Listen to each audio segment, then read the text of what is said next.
It was supposed to be a normal morning.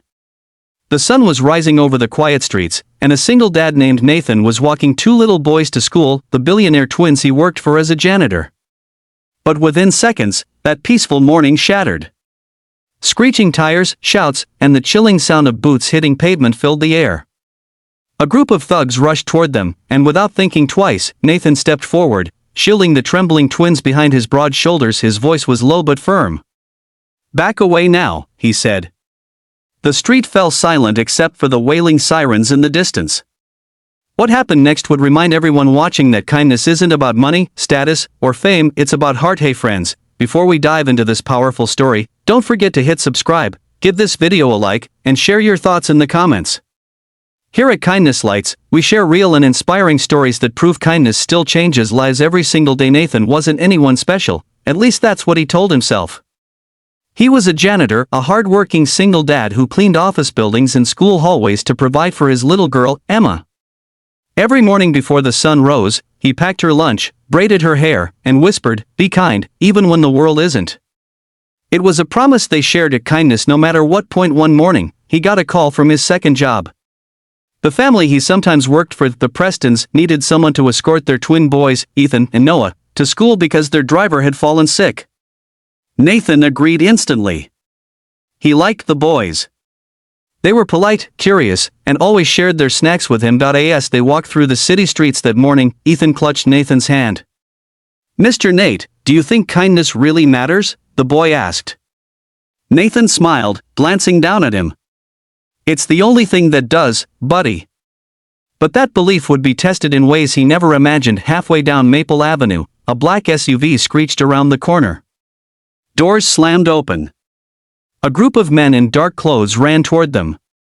Nathan's instincts kicked in. He pushed the twins gently behind him and stepped forward, his heart hammering. "Back away now," he warned, his voice steady despite the fear crawling up his spine. The men laughed. "What's a janitor gonna do?" one sneered, flashing a knife. Nathan swallowed hard. He didn't care about himself, only the boys behind him. He raised his hands, trying to stay calm. "These are just kids," he said. "You don't want to do this." But they didn't listen. One lunged forward. Nathan reacted without thinking, blocking the swing with his arm, the blade grazing his sleeve. Pain shot through him, but he stood his ground. Behind him, Ethan began to cry, whispering, "Mr. Nate, please don't let them hurt us." Nathan looked back for just a moment. "I got you, boys," he said softly. Then, like a miracle, flashing red and blue lights appeared at the end of the street. Police sirens screamed closer. The thugs turned to run, but it was too late. Officers surrounded them, ordering them to the ground. Within minutes, the chaos ended, and silence filled the street again. Nathan exhaled deeply, his knees trembling. He looked down at the twins, scared but safe. He smiled weakly. "You see? Kindness wins, even when it looks scary." The police escorted them to safety, and soon the Prestons arrived, shaken and grateful. Mrs. Preston, a woman used to boardrooms and business calls, ran to Nathan and hugged him like family. "You saved my boys," she whispered. Nathan shook his head. "They're good kids. Anyone would have done the same." But the truth was, not everyone would have. Later that day, as Nathan sat in the hospital getting his arm bandaged, he kept thinking about the look in the boy's eyes, that mix of fear and trust. It reminded him of Emma. He couldn't wait to get home to her. When he finally walked through their small apartment door that evening, Emma ran to him. "Daddy," she squealed, noticing the bandage. "What happened?" He knelt down, holding her tight. "Just a little scrape," he said with a smile. "But I kept my promise, sweetheart." "What promise?" she asked. "That we'll always choose kindness even when it's hard." The next morning, something unexpected happened. Nathan was called into the Preston family's office. He walked in nervously, wondering if he was in trouble for what happened. But instead, the twins ran up to him, hugging his legs. "We told Mom and Dad what you did," Ethan said proudly. Mr.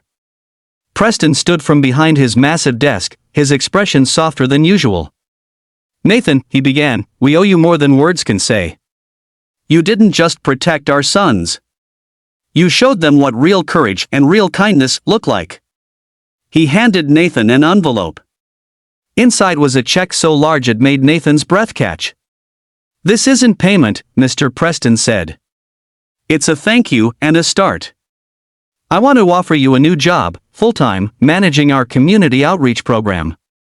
You'll help us build something bigger, a kindness fund, in your name." Nathan was speechless. His hands shook as he looked at the check. "Sir, I'm just a janitor." "Not anymore," Mr. Preston replied. "You're the reason my boys believe in good people." From that day forward, Nathan's life changed, but not just his.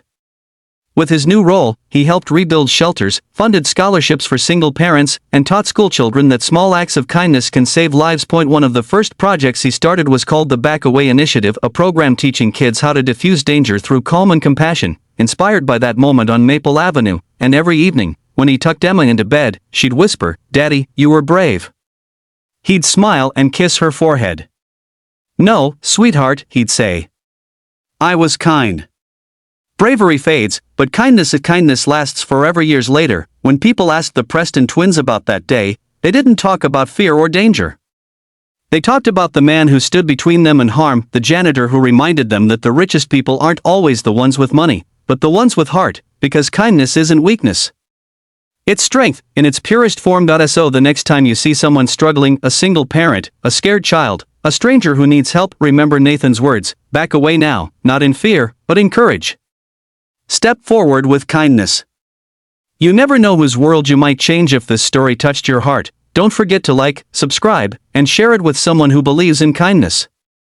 Because here at Kindness Lights, we believe that one good act can light up the whole world.